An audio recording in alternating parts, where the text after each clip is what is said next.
Hello everyone, it's SpursRail96 here, and welcome to another Train Sim World 4 news video. Today Dovetail Games have announced some very surprising news, certainly caught me off guard, and probably a lot of people as well. The next US piece of content coming to the game has been revealed, and it's not the San Bernardino line, it is the return of the Long Island Railroad. It's coming back, bigger, better, and better than ever, it would seem. So, let's take a look at it and see what it has in store. First of all, the Long Island Railroad Commuter, as it's officially known as, will be releasing on April the 30th, 2024, across the board for all platforms. It will be available at a price of $40, £30 and €36.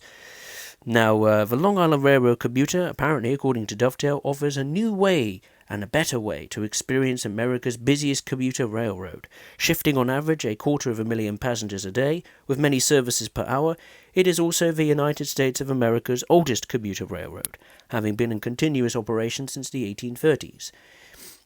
Now, in summary, this route has a total of 57 miles of network to operate, the new Long Beach branch with 10 stations, the abandoned Woodhaven station on part of the Atlantic branch, the new Long Island Railroad M9 electric multiple unit, the Long Island Railroad M7 electric multiple unit. Dovetail have updated the working of the schedule with significantly more services, which I'll touch on later. They have done a complete rebuilding of Sunnyside Yard, which is fantastic. The station areas and updated lighting and textures have been updated. The scenery textures, water materials and increased fidelity with the landscape textures blending has also been improved. And finally, the full Train Sim World 4 kit and caboodle, bells and whistles such as scenario planner, volumetric fog, rain effects, as well as the lighting and dynamic weather from Train Sim World 3 is also included. Now, as far as the unique gameplay features are concerned, as part of the development of the Long Island Railroad Commuter, Dovetail has been working closely with the Metropolitan Transportation Authority and the Long Island Railroad to bring you an experience that is immersive and, strangely, providing a safe representation of the route. What Dovetail have done is a bit weird, that's for sure. In addition to the new content, they've adjusted the following. The safety systems for the route will be on at all times. This means you will not be able to turn it off at all in any situation whilst the unit you are conducting is in operation. This is something unique to the Long Island Railroad Commuter. The brake charge will be automated instead of being operated by the player, as in the previous Long Island Railroad route, which I find a bit strange. It's only a few seconds, blimey. The circuit breakers in the rear of the cab have been removed. The door controls have been altered, including removal of door interaction and control panels throughout the train. The signal IDs are now randomized and removed the CCTV cameras from the coaches. Dovetail will be developing a manual. My goodness, when was the last time we made a manual for a TLC? It's been quite some time. The manual will mainly focus on getting new players up to speed with the ATC and ACSES systems, and there will also be a tutorial on how to operate trains on the Long Island Railroad Commuter with the safety systems enabled. Now, as far as the route itself, the Long Island Railroad Commuter adds plenty of mileage to the route set in 2017/2018 with the Long Beach branch, in addition to updates and new features in the environment, gameplay and the trains themselves. New to the Long Island Railroad Commuter and Train Sim World is the Long Beach branch, extending south from Lynbrook, where it diverges from the Montauk branch, first opened in 1880. This line runs through the areas of Oceanside and Queen and Island Park, crossing the Burnham Island Channel Bridge and the Wreck Lead Lift Bridge over the Reynolds Channel before arriving at the city of Long Beach, situated on the Long Beach Barrier Island. At East Rockaway, the open water and dock side shows off the new improvements on the water materials implemented into this add-on, as well as an increased fidelity with the landscape textures blending of, the buildings and grass, the ground, all that kind of stuff. The route also features the Wreck Lead Lift Bridge as the notable landmark on this particular line. Now, the first branch of the Long Island Railroad is the original Hempstead branch, opened way back in the 1839. During the 1870s, another branch operated by another railroad ran parallel to the original, which eventually resulted in it closing. The current Hempstead branch is that of the successor and now serves the Queens area and part of Nassau County. Trains run parallel to the main line before splitting at Floral Park and continuing through Garden City, where the line turns south to arrive at Hempstead via Country Life Press. The main line of the Long Island Railroad covers a number of overlapping branches and lines, including the Hempstead branch and Port Jefferson branch. The latter, featured on this route, add on as far as the junction at Hicksville Station. From New York Penn, the main line heads through the complex Jamaica Station, which is located at the junction between this line and two other major routes, the Atlantic branch and the Montauk branch. Further down, the main line splits via another junction at Floral Park Station onto the Hempstead branch. Interestingly, they don't mention a lot of the Atlantic branch. I hope it is included with this route. It didn't say in the beginning, where the route was going to or from. It didn't include Atlantic branch, so I do hope it is included. I hope they haven't taken it away. But anyway, moving on to the rolling stock. New to Train Sim World is the recently introduced Long Island Railroad M9 electric multiple unit. This modern addition to the network entered service in 2019, primarily to replace the M3 units from the 1980s.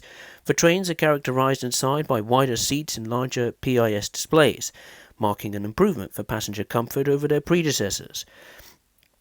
Improved acceleration and stopping power mean a more responsive journey for the engineer, and though in service these units reach a maximum of 80 miles per hour, they are in fact capable of 100 miles per hour. Though they may look similar to the M7, the M9 is in fact an entirely different beast, with state-of-the-art features in the game, such as interactive operating screens with unique functionality, including fault clearing and train number implementation, as well as ATC and ACSES functionality, which is enabled by default. Existing Train Sim World players may be more familiar to this multiple unit, the M7. These units were introduced to the Long Beach branch in October 2002, shortly after their initial introduction, and have since seen operation along other parts of the Long Island Railroad network. For the Long Island Railroad Commuter, the M7 has been heavily updated, with a new setup and improved physics, as well as updated sounds using some audio from the New York Harlem line as reference material. Like the M9, this train has also interactive screens such as ATC and ACSES, which is enabled by default. Now, as far as services and scenarios and schedules are concerned, the new and improved schedule is based on the real-world reference material from around 2021 and features regular traffic on all lines. The M9 in-game is represented on more services than is typical to offer more gameplay on the route. In reality, the fleet is growing, with the M7 units still making up a large percentage of services. This results in a total of 306 playable services for the M9 and 287 playable services for the M7. As well as services running the entire Long Beach and Hempstead branches, there will be other services covering other parts of the network that run out of the map, which are drivable for part of their run, such as those running the main line as far as Hicksville. During the rush hour services, which is very unique indeed, as there are times where both the east and west lines to Hicksville are used for traffic in the same direction, resulting in your train overtaking or being overtaken by other trains. During quieter times of the day, there are deadheading services running empty back to the depot, as well as yard services and coupling to other units to form longer trains. Due to performance limitations on the older Gen A consoles, aka your Xbox Ones, PlayStation 4s, and the Xbox Series S, this will feature a less intensive schedule with a total of 208 playable services compared to the numbers I just mentioned above. Signalling has been focused on, which has nice to see for a change. Not only the signalling system has been focused on with the increased number of services from the original Long Island route and the scheduling, and it's not only down to just the M9 as well, but the signalling had to be improved in terms of its implementation and the dispatcher. The realistic traffic flow has been aided by the adding of missing signals. A more thorough bit of work has been done by amending and improving the custom logic in the signalling model, which configures behavior based on what is going on ahead. With the Long Island Railroad route, each area is configured in a different way, and the system allows for that. Each signalling point needed to be manually programmed in order for them to behave as expected. Additionally, scripted timed code changes have been made in the signalling model. At various points of the route, the cab signal in the locomotive can change several seconds after passing the signalling point.